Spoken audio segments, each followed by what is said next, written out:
Hey, welcome to God's Glory and Men's Real Stories.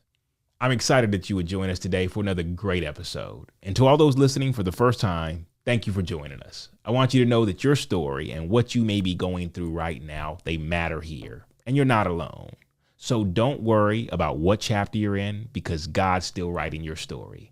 So sit back with a community that cares about you and hopes that you feel God's love as well as see God's glory in men's real stories.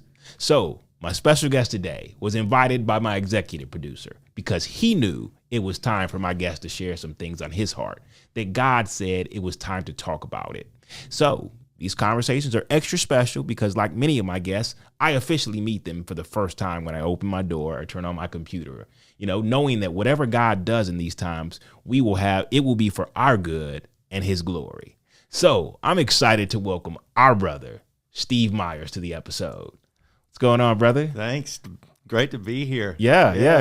I appreciate you driving up and sitting with me today. And it's funny how I don't always know that in some of these conversations, God is like calling both of us to come together. Mm-hmm. But when somebody comes to me and says, hey, look, God's kind of nudged me to like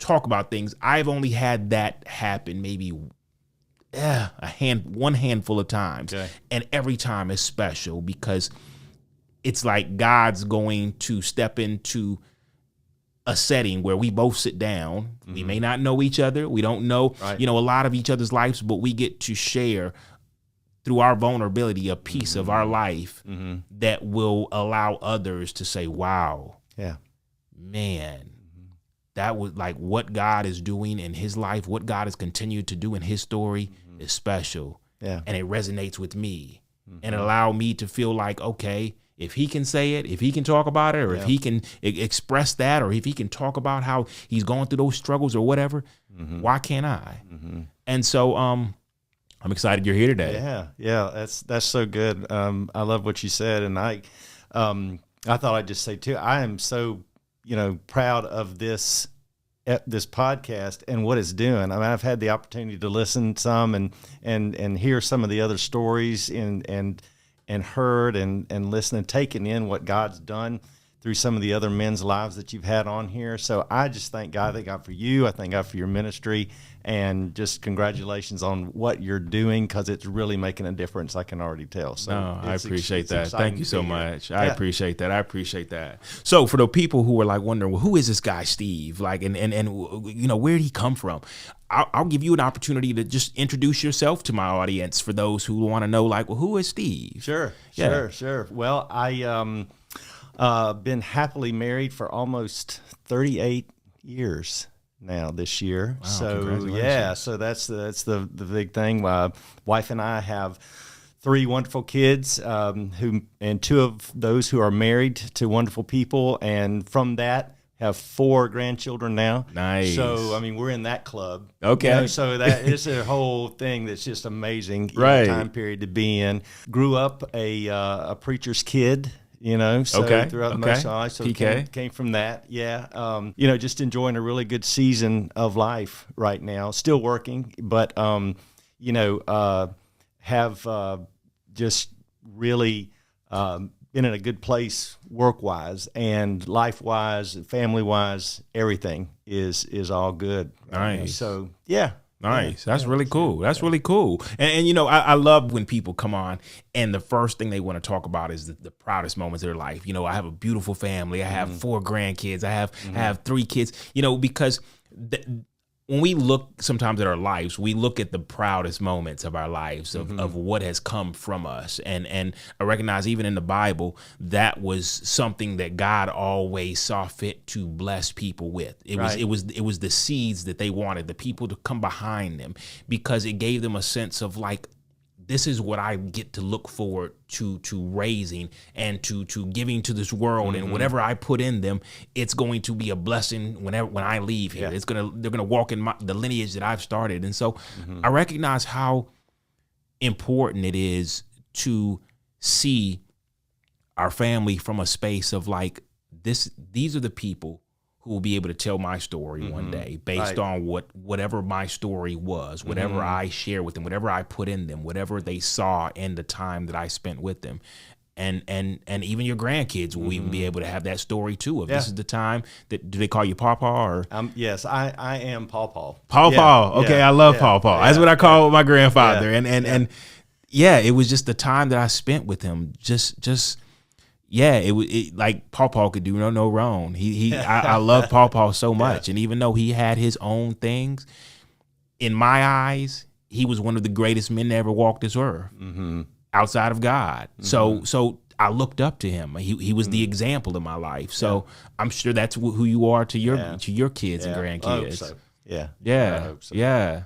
So, the way you called me and the way you said, hey, look, I talked to a friend of yours, a mutual friend of ours, who pointed me your direction, and I felt like this was a space for me to, just share my story, share a little bit of my life with others. But I'm like, God, what have you done in the life of Steve that you said it was time? It was the moment is now, and how does that continue to look? I mean, I recognize that people's lives don't end until God says, hey, look, I'm ready to call you home. Yeah. So it may be a season of like, hey, I'm moving from this into that. And I've had men say, hey, look, I'm nervous about that. I don't know anything about that. I had just gotten comfortable in this season. And now I'm walking into a new season of like, I don't know how this is supposed to work. Or maybe I don't feel like God can use me anymore. I've reached a point in my life where how can God possibly use me? So how has that looked in your life? I think, to me, this seems like getting here in this place is it was sort of starting at the end here, so to speak, after, experiencing the things that I've experienced and the way God has worked in my life and been through this journey, that has brought me so far to now be at this point where I'm kind of anxious to see what God wants to do with me as a result of where he's brought me to.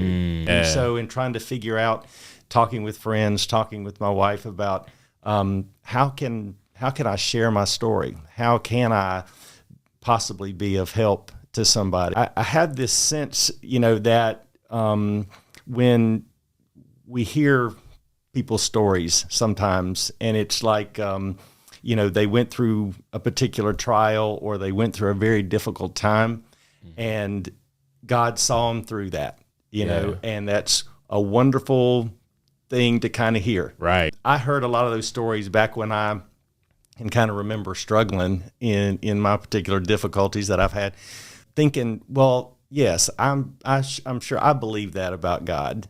And I think that's wonderful what he did for you. Right. I'm more interested to know, how was it kind of in the middle when it probably, it's like, what was the process like? What was the, how was it for you when it really got hard and it didn't look like it was going to end up the way it did? Yeah. Right. And so I think for me, as I've kind of thought through how I wanted to share this, it wasn't so much about the difficult times as much as the process of getting to where God ultimately wanted me to be. That's good. And so I think that to me that it's like we as men in particular, I think when we have problems or when we have difficulties or when we have anything that's going on in our lives, we'd rather not deal with it. We'd rather try to just handle it on our own. We'd rather not, show our vulnerabilities or our weaknesses or where we might be damaged or whatever the case may be, because, it's just that thing guys have, sometimes I'd rather not just put my stuff out there, or I'd rather not be that vulnerable with, my family or my friends or whatever the case may be. For sure. But I found that, how limiting that was personally in my life, as well as in my relationships and in my relationship with God, how that was holding me back, and how, I was missing out on so much by not really, turning myself over to God and letting him do his work. For sure. And, kind of in the challenging parts of the time, just praying to God, saying, God, I want you to take care of this. I want you to fix this because I know you can. Mm-hmm. Right, being real Help specific. Me. Yeah, help me. Yep. Because I've got my blinders on, and I want to say, okay, this is how I see this working out. God, do this. And then when that doesn't happen that way, it's like, okay, well, this is, get frustrated with God or not believing that God really wants to do anything here, or maybe listening to, the enemy saying, see, God's not really wanting to do anything here with you. There's a lot of struggle in all that. I think that it's, it's good to kind of see for me to what I went through and how God brought me through to this point, and to be able to identify, with the fact that I'm sure other guys might be tempted to say, you know what, I think I can just handle this on my own, and hopefully, this process that I went through might be encouraging to somebody to say, no, it's worth it. Yeah. It's worth it to let God do his work, and all that kind of thing. No, that's good. That's so true. I think, I believe that when we talked on the phone, now it's coming back to me. There was just a moment where you were like, yeah, there are more people that need to know what the process was, because I've been that person that was sitting there while the story came out, and it was like, yeah, I struggle with this, and this. And then I got saved and I got baptized and I'm walking. And so you're like, that's awesome.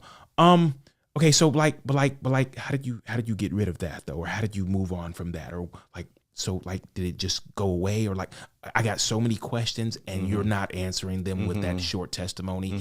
And I get it that there's no set time to testimonies. Most of the time when they give you the mic at church, they want you to do it in about 30 seconds. But can I get you after church to give me that testimony in the hour time frame? I have all the time in the world. I have questions I need to know. And so, and it's important because when you're sitting there resonating with that guy and you've been trying to do it on your own, you're like, dude, you just woke me up.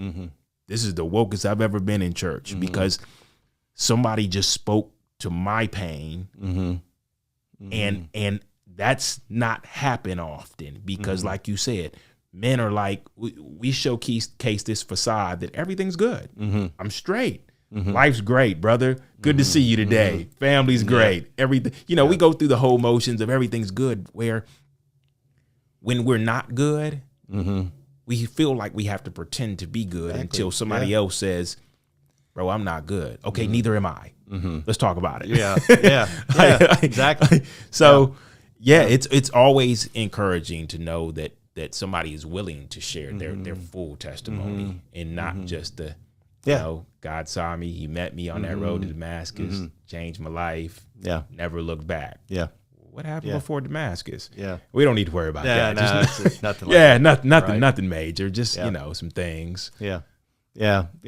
So for me, it's kind of like particularly difficult time in my life is sort of similar to a story in the Bible where the people of Israel were slaves in Egypt, and God brought them out of with Moses and then with Joshua. To kind of lead them out of what they were, in slavery to. And then through a particular period of just wandering in the wilderness, God had promised them he was going to take them, to the promised land, but there's 40 years of kind of wandering, in the middle there and experiencing some difficult times and some doubts, and that kind of thing. And, for me, I guess it was, sometime around late 2017, for me, I, was going through a very difficult time career-wise, feeling the pressure of business conditions that weren't going very well, which could ultimately, might lead to me losing my job possibly. And, in the, career questions that might happen to somebody who's, in their 50s in life, it's not exactly the time when you might want to be worried about, having to start over or what might happen, that kind of thing. Sure. And, kind of like I was talking about, sort of praying, God, all right, you got to help this in my job, help me. Yeah. And then that not happening right away, and the pressure of that was starting to, really kind of wear on me quite a bit. And starting to worry that, okay, well, God, if I lose my job, what's going to happen? If now you're not answering my prayers in this fashion, what are you going to do next? And what's going to happen to me? That kind of thing. And I guess it was just really a lot of struggle kind of with God right in that moment, feeling like, I don't know what God's doing, but I'm not feeling it. I don't know what's happening, but I'm just scared. Right. I'm just like, this is tough. And, so started to try to just process in my brain, what really is, the situation with you and God, and what all are you worried about? What are you scared about? What's been going on? And I guess I started to think that, what I really haven't also come to the grips with was sexual abuse that had happened in my past, and so, I mean, I was just at this convergence of kind of all this pressure and really sort of feeling kind of like I was melting down a little bit. Right. And so I, felt like, all right, I've got to deal with that because I've never dealt with that before, or maybe dealing with that is the key to kind of help me somehow, some way, because I wasn't, at that moment in time, I just wasn't feeling like I was going anywhere. Right. In my relationship with God. So, okay. So when you were, I'm recognizing that you were talking about how like you were going through a time where you're worried that you may be displaced with your job. Mm-hmm. But what also came to the surface was the acknowledgement or recognition of like, hey, something happened to me in my past. Mm-hmm. And it just so happens that it is surfacing right now in my life in the midst of like the worry of losing a job. Mm-hmm. Yeah. And so I noticed how like for some, like myself, I'm sitting here like, how do you sit in the fear of losing a job while other things are coming back from your past, surfacing at the moment of you like just sitting in the fear of not knowing what's going to happen and God not answering prayers the way you would expect. And I don't know, I think it's crazy how sometimes God, in the midst of not meeting us the way we want him to, he will bring other things to the light while we're sitting still and worrying about where we're going next. And so how would you explain like the fact that this is coming forward at the moment of like something like, I don't, why am I having to like, where's that coming from in the midst of this happening? Yeah.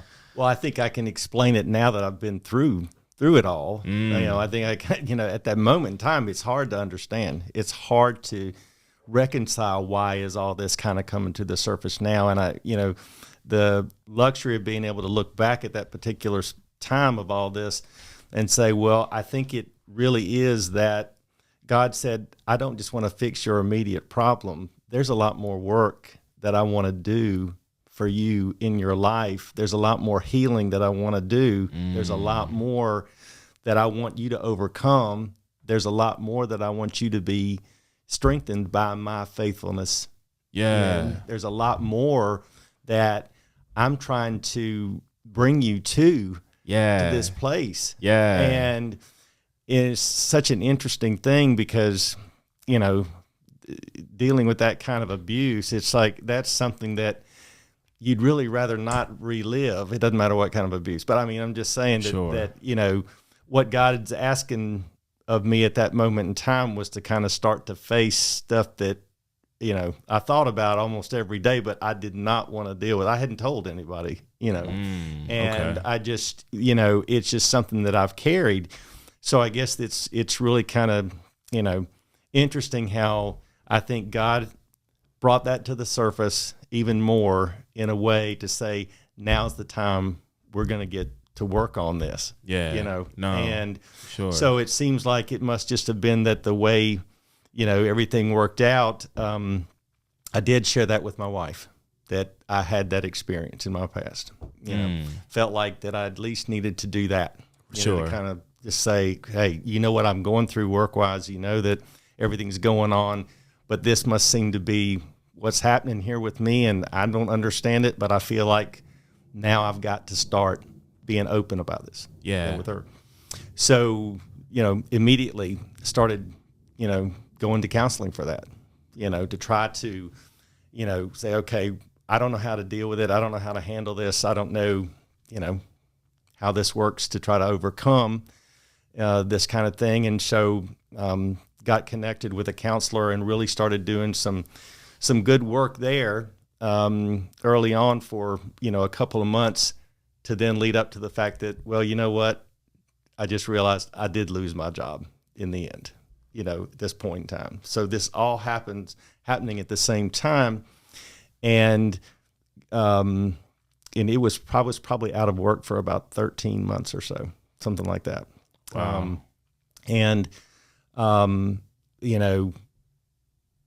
So there was the pressure of that. And it was interesting that when talking to my counselors, it's kind of enough that we're talking about, the abuse and that kind of thing. And, but now you were dealing with the fact that you've lost your job and you kind of got a lot working here, that kind of thing.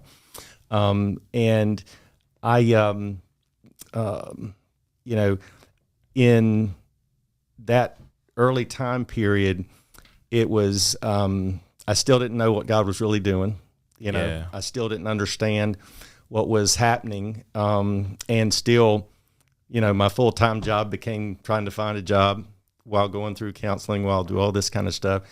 And, it was kind of trusting. It's early to trust early on. Okay, I'm going to see what God's doing here. For sure. And then a few months go along, and then it's like, okay, well, not exactly getting back on track here career-wise yet. And, then another couple of months go by, and so now it's starting to, really feel like, all right, I'm getting worried. Right. It got to a point where I finally got a breakthrough, or so I thought, that I'd been networking, with former, customers, business colleagues, that kind of thing. And, got reconnected with a friend who was, a customer of mine. And, I knew he was a Christian guy, Okay. So I said, let me tap into this connection. Let me see what happens. And so then he goes, well, you know what? I know some people in a big company that just happens to be a Christian company. I know the leadership of that company. I do work with them. I can get you connected with this company, which I knew, very familiar with this particular company. And so I thought, okay, God, this must be what's happening. Right. Right. And so sure enough, through this connection, I start getting interviews, and so now I'm starting getting excited, because in my way of looking at this could have been the only way God was going to make this happen for me, right? For sure. So I'm starting to get excited about this, all right? Interviews, it's got the right kind of job that I'm qualified for and the whole thing. And so I'm telling people about it, like, hey, and which is the other part of the thing is I'm sure a lot of people listen. If anybody's, gone for any particular period of time when they've been out of work and they've got friends and family that really care about them, what's kind of difficult is everybody asking, how's things going with the job search and all that. And you're like, oh, please don't ask me that again, that kind of thing. Right. But so I was fired up and I just knew this had to be the thing. So I'd gone through the process with them. I was, getting, through a couple of interviews and things were looking good. And so, they told me to follow back up with them on this particular date. I did, to find out that, got the news, we really appreciate this, Steve, but, we've decided to hire somebody, internally that kind of thing. We appreciate you, and you get the standard line. Thank you so much. We'll keep your information, that kind of thing. And that hit me so hard, because I just, this combination of feel like I was waiting so long and feeling like God was really working here. And, I was devastated by that. It was almost like you were already putting it together of like, okay, I see what you're doing, God. I see how you're lining this up together. I mean, yeah. This is good, God. And so you're already like in a way your worry is going away because you believe that this is his will for you and he's aligning it. And so when it doesn't work according to what you assume, you're like, okay, wait, God, like that was your will though, wasn't it? But like, was it? Yeah. I mean, because I've been there before where I told somebody, I said, I have gotten to a point where I stopped getting ahead of God because I'm worried that every time I think I see what he's doing, I feel like he's sitting up there like, there's no way your thoughts are like my thoughts. Yeah. So even if you were right, I'm going to change it now. I stopped getting ahead of God to think I saw what he was doing because it every time I walked away with like a sore butt, like, oh, what happened? Like that was perfect. Like I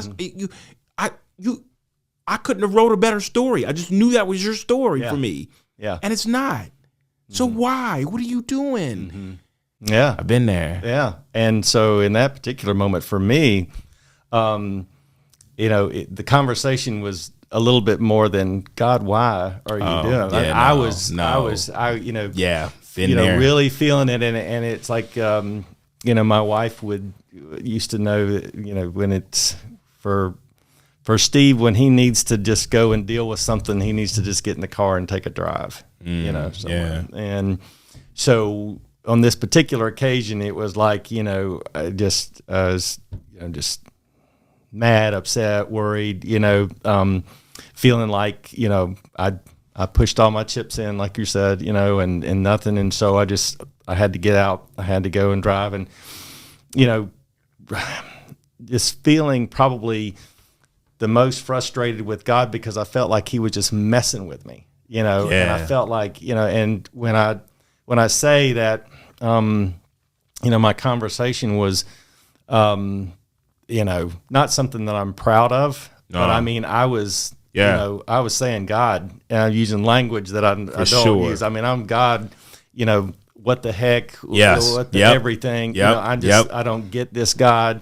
What are you doing? And I mean, it was really, and I was an emotional mess. I was letting it all just go. Yeah. No. In the car. And I I probably went in one direction for a solid hour with just this anger and this release and this frustration and just this, trying to get, God to, I need to feel you somehow, some way here, God, because I don't get this at all. And this is, so, I finally just, all right, I settled down, and I'm just like, okay, God, I guess I get it.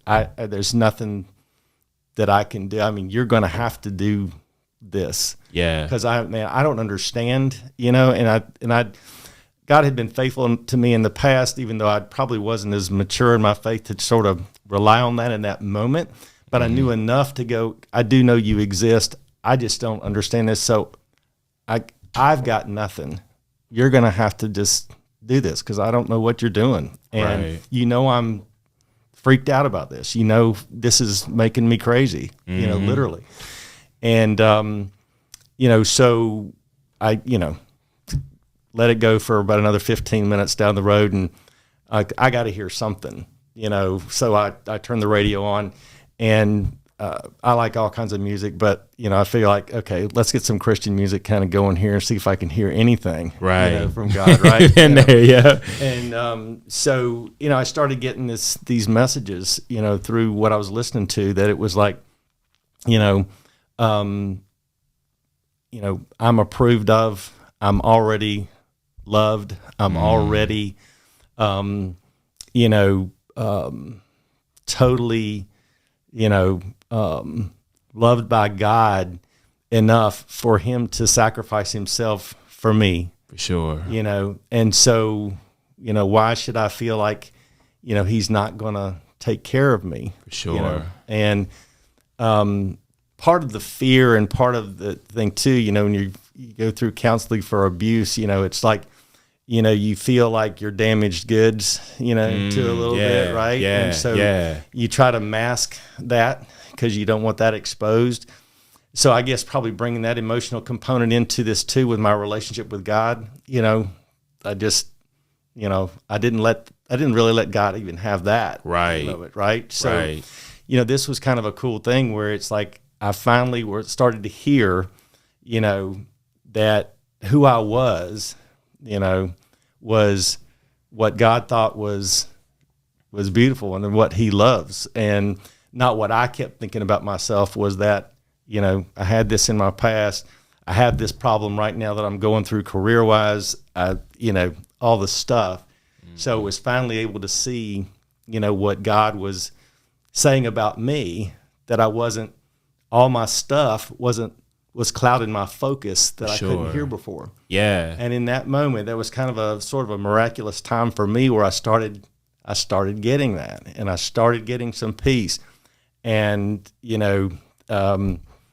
I'm kind of a sunset guy. I love, that time of evening and when a sunset's really cool. And at the end of that drive, I came up on probably one of the most beautiful sunsets I'd ever seen. And I started finally feeling, the peace, that, okay, all right, I'm starting to get it. This must be, where I wanted to see God in the correction of my career or the help with my problems, in my past or anything like that. I was finally just seeing God for God and what he thought about me. And in that moment came some peace. And so really, I guess in this part of the process, this was all just about surrendering all that. Yeah. Yeah. And you were honest with him. Like you expressed exactly, I tell people this is a safe space to say that, I said some choice words to God. Mm-hmm. I let him have it. Mm-hmm. I was big mad, mm-hmm. and I was angry, and I said things that I'm not proud of, but I let it all out because in letting it out, there was a sense of surrender at the end of it, as you said, where you said, God, I can't do this. I don't have anything else. I'm fresh out. So only you can do it now at this point. And God, it's almost like he brings us to a space where he needs us to admit that and surrender that. Exactly. To know that, like, okay, when you know that nothing else can be done now, you know that if anything happens now, it had to have been me. I need you to see me. I need you to know that I'm faithful despite how you see yourself, how you view yourself to me, thinking that, because I too have gone through that thing where I didn't feel worthy. Like God, if you give me the scraps off the table, that's probably all I'm worthy of. But the fact that he's like, no, I have way more for you than you could ever imagine. What I want to give you and what I want to bless you with is going to blow your mind, because it's not till you realize how worthy you are that I can allow you to realize that you're worthy of everything I'm bringing into your life. And that's hard when you're carrying around all this stuff, the stuff from your past that in a way labels you of you're not worthy. Yeah. You're damaged, you're broken, you're blemished or whatever. However the enemy gets in our head and tells us these things, it's like, man, that's how I feel. Like, I'm not worthy. So everything you're saying is like, that's that I've been there. Like that's so real. And even to the point where I took that hike up to a mountain and I had some choice words for God. Yeah. And I remember a guy asking me, "Are you angry?" I am super angry at him. Yeah. So yeah. And it's true. I think that for anybody that is carrying around, anything. And there's, all kinds of different levels of where we might be, particularly as men. It doesn't have to be something that's as traumatic, but it could also be something that we're carrying around the guilt of. It could be also something that we're, something that happened to us that we have full control of, whatever, or, maybe even something that's not that extreme, but, I didn't feel like God was really starting to do the work in all of that until, that surrender part of it was so almost good. like the very first step in all of that. So, but, I think there's okay. So hold on real quick. I think there's levels to surrender, and this literally just hit my head. There's the level where we say, okay, God, like, I'm going to do this salvation thing. Like, I'm going to see what this is about. Like, okay, God, I give my life to you. I'm going to raise my hand and make that decision. But there's still like this level of like, I'm going to give you a little bit of me. I'm going to give you a little bit of me. But then there comes that time where you realize, okay, I got to give you a little bit more of me. Like, I'm expecting you to do something with just pieces of me. And so there's that moment where you start to say, okay, God, I'm going to give you more of my life. Then there's this moment where you were just describing where you realize, oh, you want me to give you my past too. Yeah. You mean everything. And the old wound, you want that? Like, how about we just avoid that? Let's not look at that. Can we just focus on the guy you see now before you? Yeah. And I always hear myself say this, that God can't heal what we won't reveal, what we won't open the door to. So true. That's exactly true. I believe that. It's one thing to understand that and believe it, but it's like another thing to go, I've been there with that. I know. Yeah. No, that's exactly right. And that's the thing about talking like this, and hopefully if anybody else can kind of get, where I was at that point and go, it's breaking through those various levels of trying to, let God have just enough that we think is going to be enough, but the problem with that is that, some of our issues and some of our stuff that we've got going on is really working against us too. I mean, if we're not going to let that go, it's taking its toll, and, it's, I think that,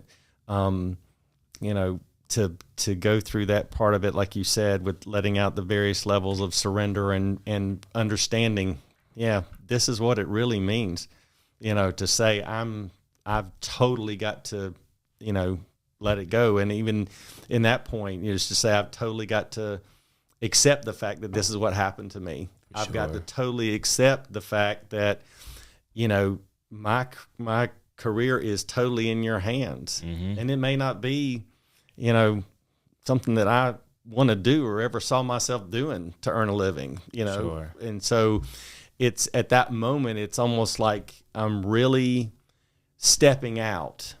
People say, how do you have faith? Well, it's stepping into that, but it's almost like you gain faith by not having any at all to start with, right? Sure. It's like learning how to say, okay, God, I'm going to learn how to trust you in this thing. Yeah.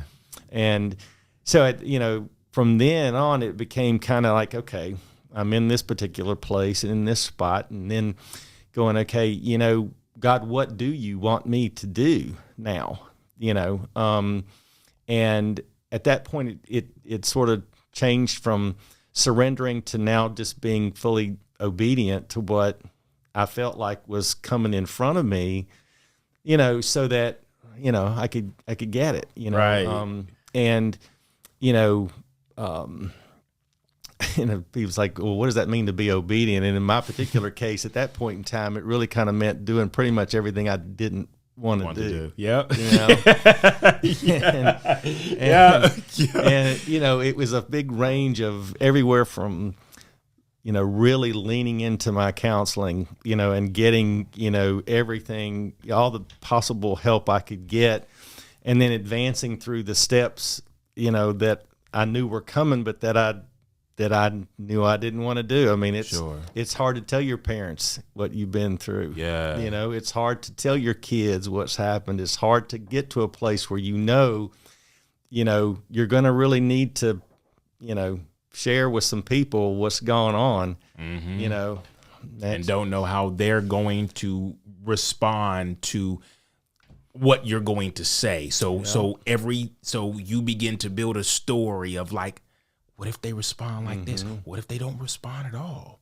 Yeah. What if they tell me like we go through all of that, and so every bit of that is pushing against the obedience to push forward. Yeah. Been there. Yeah. I know what you're saying right now. Yep. And so, and then, from a career standpoint, all right, what do you have for me to do? And, I was doing things, I was even doing odd jobs. I mean, I was, just, stuff that I didn't see myself, delivering shutters for a buddy of mine who had a business, who said, yeah, I can throw you a couple $100, to help you out. It's like, I could let my pride get in the way of that, sure. But it was like, God's trying to do some stuff in me, just trust it, just go with it, that kind of thing. And, and even to the point, one particular part of, this navigating this obedient part of it, is like, I've been in sales my whole career. And so,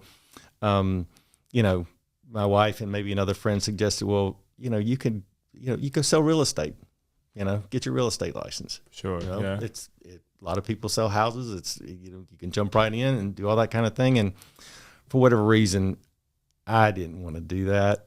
It's nothing against people who sell real estate or any. I've taken advantage of some very good professionals in that field that have helped me in the past, so I get that, but I didn't see myself doing that. I resisted going into that. I didn't have any other options, at that point in time. So I went, dragging my feet, kind of kicking and screaming, going to the classes and doing all this stuff and hating every minute of it, Right. Like going, okay, God, I'm going to do this, and if you want me to go down this road for a career, I'll do it, and I was just like, I don't like this. I'm not doing this. I hate all this. Right. Sitting in the classes, hating the whole thing, taking the test, the whole bit. And, I think that's kind of the thing that we're in that moment, in that particular part of the process where we've surrendered and now we're trying to be obedient to what God wants us to do, is really where, the devil really does the most work on us. For sure. Right. And it's like, like what you were saying, what are your friends going to say when they find out about you? What are they going to think? What's that going to mean? Or, where are people going to go with this in their mind when they realize it's about you? And, you're 50 something years old. What are you really expecting, to get in your career at this point in time? And, going online and working online all day long to, trying to find positions through, the online process. And then, at the end of the day, going and scrolling through and seeing an article that says, only about 7 or 8% of people actually find a job through searching for jobs online. It's like, just working. I mean, through that. Yeah, and he's it's funny how he works against us when God is pushing us forward. And it's funny because you said that, like, okay, you go from the stage of like surrender to obedience, but in that stage of obedience, a lot of people overlook the sprinkle of humility that comes with that, of how God will humble us in those moments where he wants to see what our hearts will do in moments where we feel like, man, they're gonna, like you said, everything that I'm reading is talking against it. How I'm thinking and what others are gonna think about me is talking against it, and so everything is going against where God is pushing me. And it's like, dude, this would be so much easier if I didn't have to be humble while being obedient. Yeah. Or if I could just see now what God is actually going to do in the end of this, because now it's getting hard. Sure. And it's so gratifying now to kind of know what the devil's all about. Because I think to me, it kind of is clear now that the devil understands more about what our potential is in God than we do. Come on. Come on. And we don't know. We don't know how dangerous we can be, so to speak. For sure. Right? No, yeah, we you hit don't it right know, on the head. We don't know what the potential is. We don't, and we didn't know in the past of why God's, helping me bring all this stuff to the surface. Sure. What's up with all this? Why is all this? What's the ultimate goal? The devil's known since the first step of what's going on here. Yeah. He didn't know. And That's so good. That's so he can't good. I'm glad you control. said He that. can't control, the situation. He can't control us. For sure. But he can work on. The only way he can help, get us off track is by pushing the right buttons and knowing what our insecurities are, knowing what our fears are, knowing where, we struggle, and pointing out our weakness or failures and saying, see, you're going to go right back, or you're going to fail this again. Yep. Surely this can't be the way it's going to be. And, it's almost like I would say to anybody, you're doing something right. Yep. You know what I mean? You're facing if you're opposition. in this and you're getting this, you're doing something right. And it's no disrespect to the devil, but I just mean he doesn't win. Yeah. He can't win. He can't really change it. But he can the only way he can do it is to, really kind of see if we can going to get off track For sure. And you know what? I would go back and actually, what you said was fine.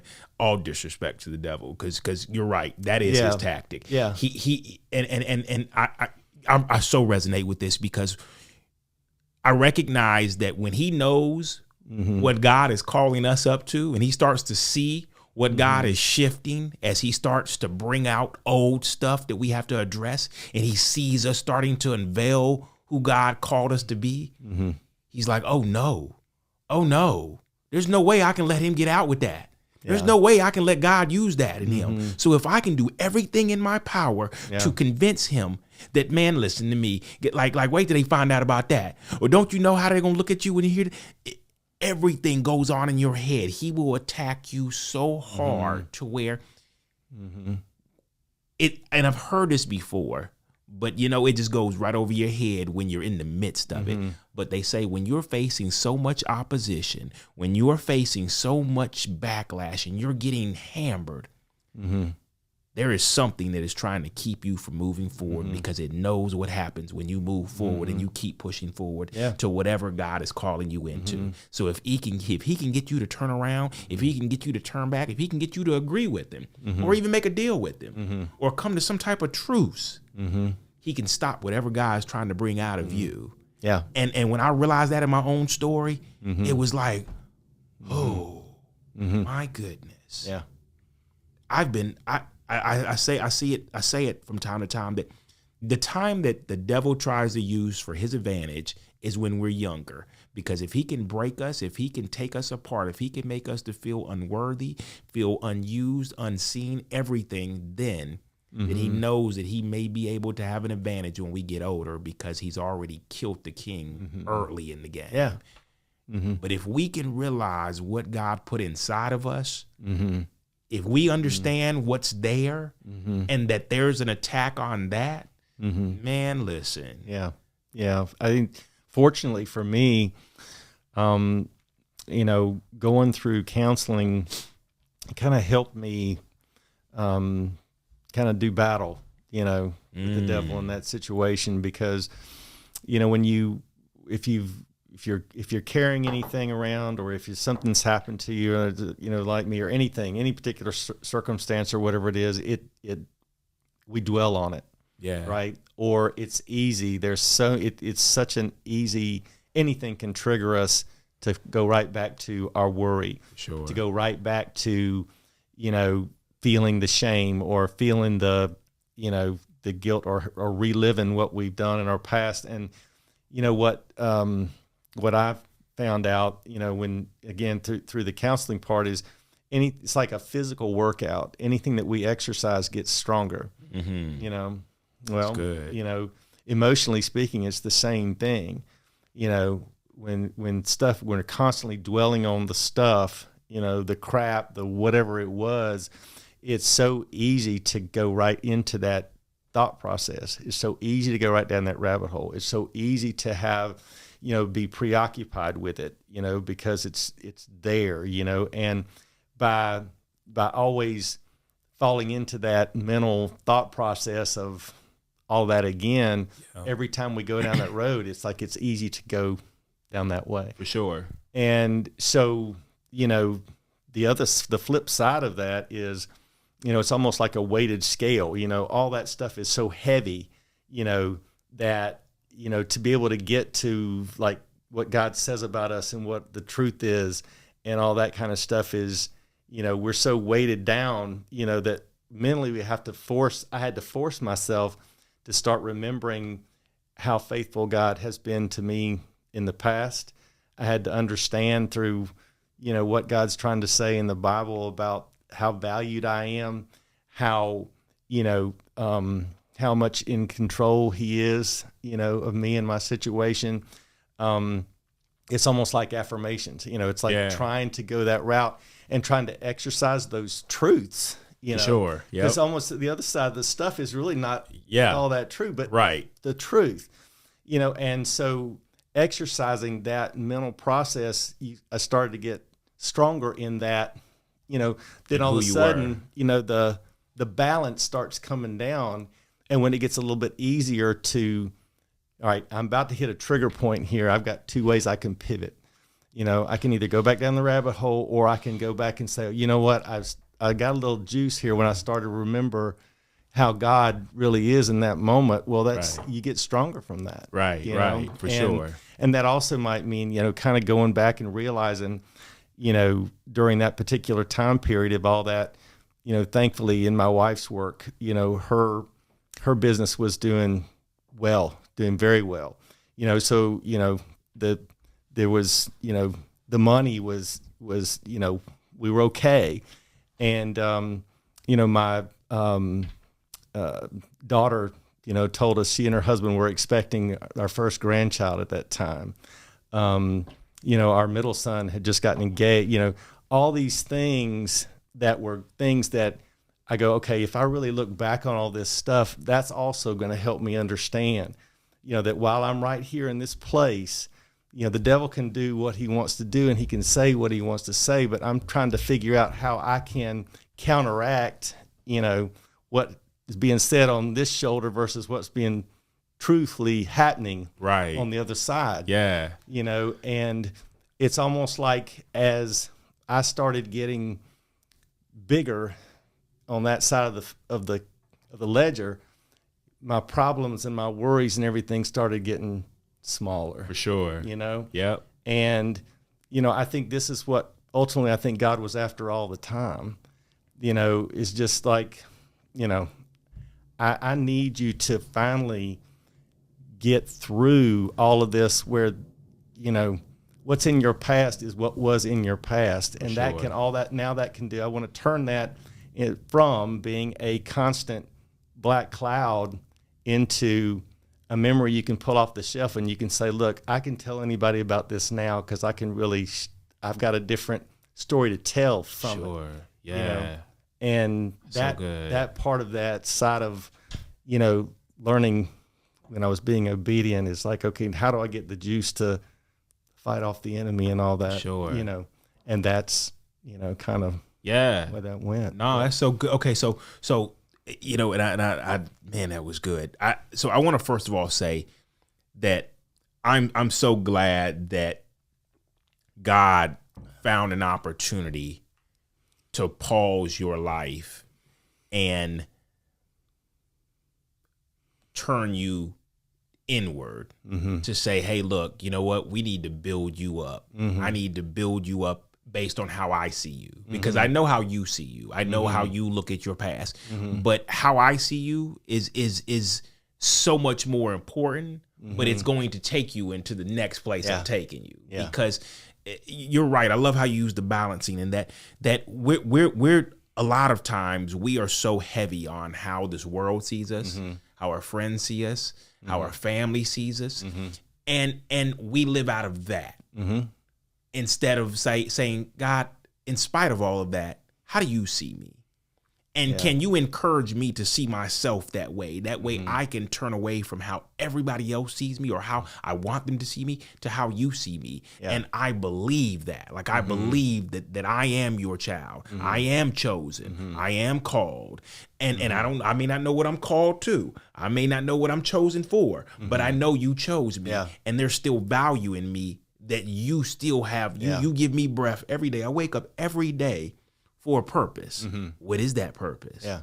And so I think that when you start, like you said, when you start to put things on that scale, when you, or more importantly, because I don't think anybody's taking anything off of this. Right. It's just a matter of like when he starts to build you up, it starts to like say, okay, wait a minute. This has no weight over how God sees you. Yeah. Because you realize like, okay, wait a minute. He created me. I mean, he can't be wrong about me. Like if he's saying all of this about me, he can't be wrong, can he? Right. Like, and so that was so good because I think that's the piece about like the middle ground of like what you were talking about. Like, I need to know what happened in the middle. What happened in the middle is that he built me up. Yeah. But it wasn't pretty. Yeah. It wasn't pretty. It was very ugly before it ever got to where I'm at now in life. Yeah. And hopefully, you know, you don't just leave me at the like we had no job and here I am today. Like I still have no job, but I'm built up because you know what? There's beauty in that.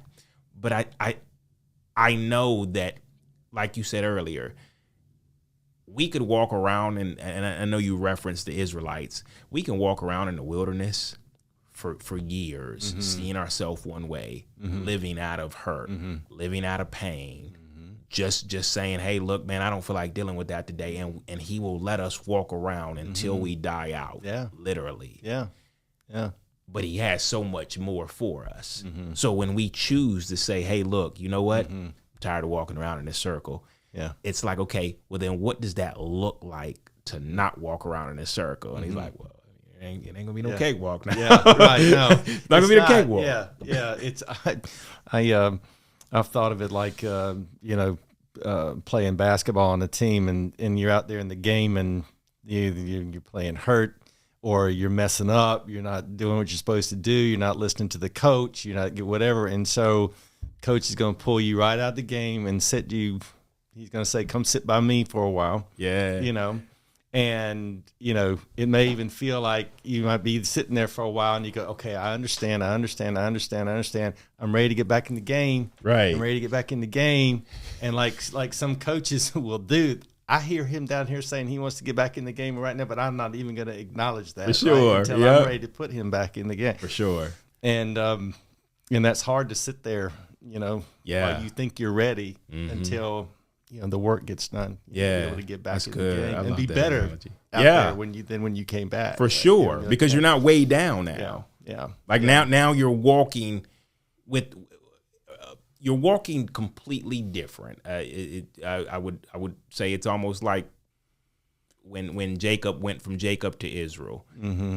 He walked different when he stepped into that new life. When he stepped into that new story, when he stepped into that new season of life, his walk was different. Yeah, it came because of a wrestle. It came because of a fight that he was in, but it came with blessings and promises that God promised him that were greater than where he was at.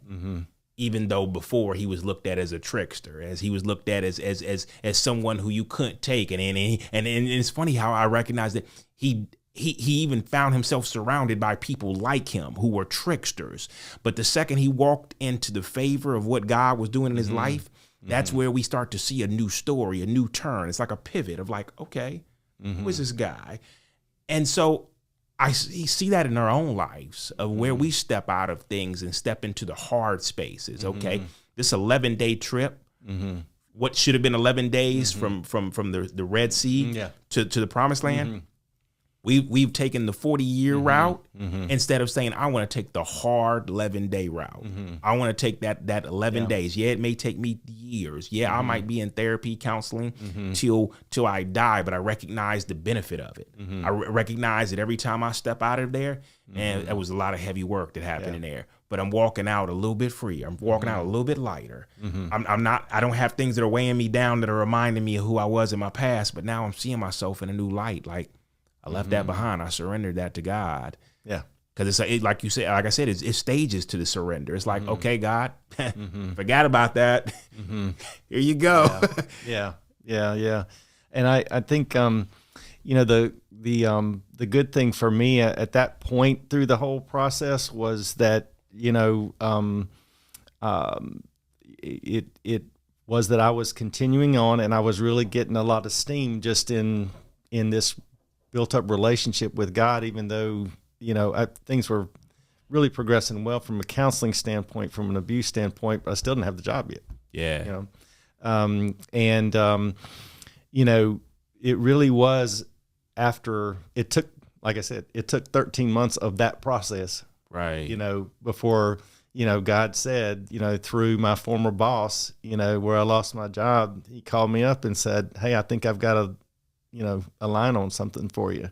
Wow. And then the rest, from that point on has been exactly what I thought God designed, from my career standpoint. Right. And it's like the fix was already in, the plan was already there.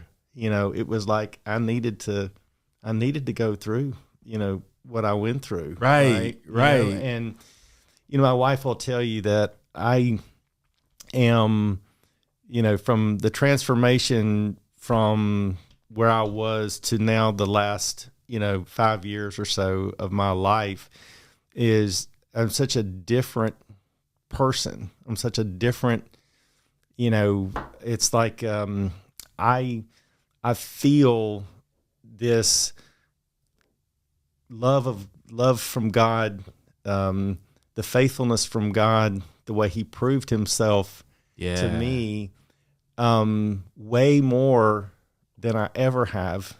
The freedom that comes from letting God truly handle all of this. Yeah. And then for me, I don't know if it'll be anybody else's process. This was my process, but it's like letting all that go and then getting to a place where I feel totally different in my relationship with God and the way it all worked than I thought I was going to even feel when I was praying that prayer, right when I was in the midst of the worst of how everything was going down. For sure.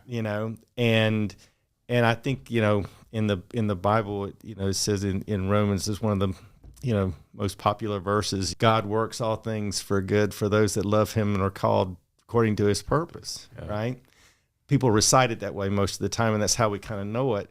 But we leave out the first phrase usually. It's for we know that all things work together for good, and I think there's a different perspective that I've gotten to in my life where, all right, I believed that was true. Now I know it for myself. Yeah. Now I know it to be true for me. Yeah. Not just like somebody who was checking off the boxes of reading the Bible, going to church, doing the stuff, saying the prayer, That's and good. when it's like, okay, now I know. Yeah. Right. I know what that's like. Yeah. And it's, you read the story of, David and Goliath in the Bible, and it's a very, I'm sure most everybody knows about how that works. Right. But David walks into this situation, having to face Goliath.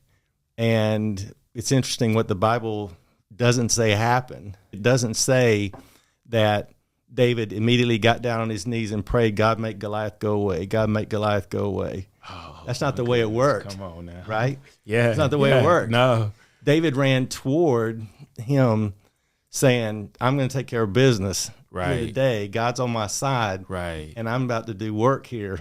That's good. Just like, and I think for me, I'm so thrilled of what God has done for me in my life where I recognize now that, I feel like there's just a different level of relationship with God to be able to get to that point to say, I just out of fear feel like I need God to change something in my life. Yeah. To now going, well, it's quite a process to get there, but then to understand now I know what God's capable of doing in my life. I know, what to do when Goliath comes into my life, I know how to encourage somebody else when they're facing the Goliaths in their life, that kind of thing. And so, it's interesting to go now be in this particular position of being able to say, okay, what's the ultimate purpose for all of this, and to say, all right, God, what can you do with me now? Yeah. And to say, okay, I'm sort of ready, I think, for whatever you want to do right. in this deal. And that story about the Israelites and the way it kind of ended up when finally Joshua was leading them and they got to the River Jordan about to cross over. Mm-hmm. And, the way the story goes is that God directed Joshua to say to all the leaders of the 12 tribes of Israel, we're going to go take one big rock out of the River Jordan, and we're going to build a monument here so that, and I think the way the Bible verse goes is so that you can tell your kids, this is what God did. For sure. This is the story that's meant to go on through generations, in the future. And, so, that had a particularly strong meaning for me and my wife. And we went to a place in the mountains of North Carolina where we like to hike. There's one spot in the Watauga River, and took our shoes off. We got some big rocks, and we took 12 big stones out of this and made a monument there. Love that. Took a picture of that, and then that turns into this tattoo that I've got on my forearm right here, where so cool. Now it's like I feel like we can share this story now, right? Yeah. Where I can say, or this is anybody that wants to go, what are those 12 stones about? I can say, well, it's going to take a few minutes, but I can tell you. I can tell you why. And, there's that transition from our pain and from our hurts and from our wounds. And, scars tell two different stories. It's where we got hurt, but it's also where we got healed. Right. And so I think to me, it was just like a way to put a visual scar out there to be able to say, I can tell two sides of this story here. Sure. So I'm just, that's kind of the way, it got to this point. But I'm so, hopeful, to anybody else that is in the middle of something, trust it, go through the process. It's not easy, and it'll be even more difficult. And, the devil will be working on you the whole time, but it's just so worth it. And it's just so amazing what can happen. And, you get to a place where you're looking forward to being able to say, okay, now I'm anxious to see what God's going to do with this. Yeah. So it's just amazing to me to have this understanding of who God is and how much he's blessed me in this whole time. So, man. Oh my goodness, that was richer than I would have. I'm talking about that was so good. Okay. Yeah. And there's so much that I'm going to unpack later because I love hearing stories because what they do is before they even hit other people, they encourage me. Yeah. And I get a front row seat to it. So it's awesome to hear that like not only did you recognize that God was doing something, you made sure you created a monument to commemorate what you went through. So when people say, man, you seem like a guy with a story, it's like, yeah. And it's even crazier that I was going to pause you earlier, but it was just so good that God placed you right back in a perfect situation as a different man. You said the same job, right?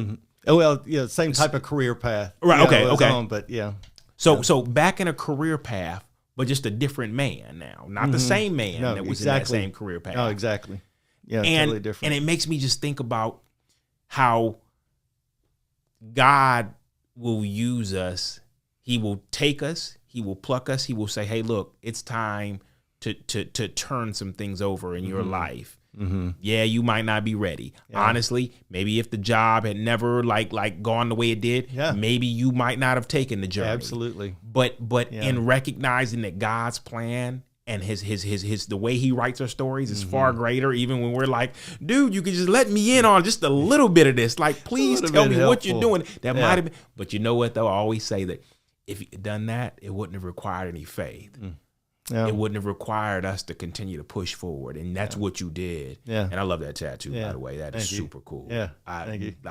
Look, you just gave me the idea. Like, man, that's good. That's good. Yeah. But, man, I appreciate you sharing that. Yeah. That was so awesome. Yeah. Well, I'm glad to have the opportunity. Yeah. And try to help you kick it around. You're so good to even bring more out in the conversation about it and make it better. Yeah, there was not a lot I had to do. Like that was so rich because you recognize each piece of your story. Like a lot of people sometimes miss little nuggets. Like, did you recognize that? But no, you've recognized, like, okay, it took that. It took the hard work. It took me leaning in. This wouldn't have happened, me just sitting back like, all right, God, I'm going to let you figure it out, man. I'll be on the sideline. No, you had to get all the way back in the game, and you had to show up every time because the work required you to show up in order for things to go forward. This is good. Man, this is good. Yeah, Steve, I appreciate you coming and sharing that with me. I see why God was like, man, yeah, he made sure you found your way here because it was so rich that you're right. There are so many people that they have a great story. Their story can be short and it can leave a lot of us just like, so is your story looking anything like mine? And as you begin to tell me the middle, I'm like, yes, I've been there. Yes, I felt that. Yes, I was angry. Yeah. Yes, I was wondering what was going to change. But it was in saying, I'm going to continue to show up, God. I'm going to continue to believe what you said about me. I'm going to continue to see myself that way, even though all these people even closest to me are telling me, no, that you can't be that. That's not you. You know who you are. God, I'm going to believe who you say I am. If you tell me this is who I am, this is who I am. And showing up every day and slowly bringing the scale down on everything I believed about myself to everything he believes about me and knows about me, it changes. It changes everything. Yeah. It changes everything. It makes you a new man, for sure. Yeah. Absolutely it does. That's awesome. Well, Steve, I appreciate you coming and joining me today. This is a blessing. This is awesome. It is awesome. Yes, sir. Yes, sir. Awesome. This is truly a blessing. And I know that this is, I love the questions that come out from some of these episodes to me sometimes where I'm like, man, I mean, that's a question Steve would have to answer. But I love how God continues to like open doors and open people's eyes when they listen to these stories and say, man, I needed to hear every bit of that. That encouraged me. Yeah. That just put, like you said, that put juice in me. That juiced me up. I'm ready to go. Yeah. I'm not going to stop. I stopped. I took a hiatus. I maybe spent a little bit of time circling in the wilderness, but I'm ready to keep going forward. Yeah. And I love that, man. Thank you, brother. Yeah. Thank you. I appreciate you. Yeah. No, this is truly a blessing. Well, hey, everybody, listen, if you're still here, you truly saw God at work, not just in his story, but how he brought both of us together. Him knowing that God was calling him into a space where it's like, I want to share with others. I recognize his story. And this is another moment where he can add another stone to say, hey, look, I have done a new thing today. I shared my story with a lot of others who will find this as a blessing too. So I'm going to make sure before you leave here today, we're going to add another stone to that tabernacle. Because we'll talk about that when we get off here, man. But thank you again for joining me today. Thank you all for listening. And we'll catch you guys on the next episode. You guys be blessed. We'll see you again soon. We appreciate you listening today and hope that if you enjoyed this episode, you'll like and subscribe and also listen to past episodes. We hope to bring you great future content as well.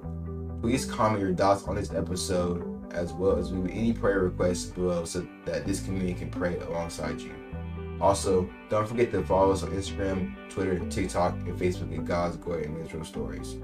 Brothers, we understand how the thoughts of even facing your own past and current story and the pain and hurt that come along with this is no easy task. But you're not alone, as you hear in these episodes. Nor has God forgotten you or left your side, as he's in it with you, fighting alongside you through the storms of life. He loves and has already forgiven you, no matter what you have done, and He wants a relationship with you. Your healing, freedom, and growth are important to God, and to us as well. Maybe you're considering giving up, or need someone to talk to. Here are a few resources that already exist that we hope can shine a light into that dark place you're in. The National Suicide Prevention Lifeline number is 1-800-273-8255. If you need support but are not in crisis, consider reaching out to a warm line with individuals who would love to talk with you. Speaking to someone on these calls is typically free and confidential, and run by people who understand what it's like to struggle in life. Find a local number by going to warmline.org.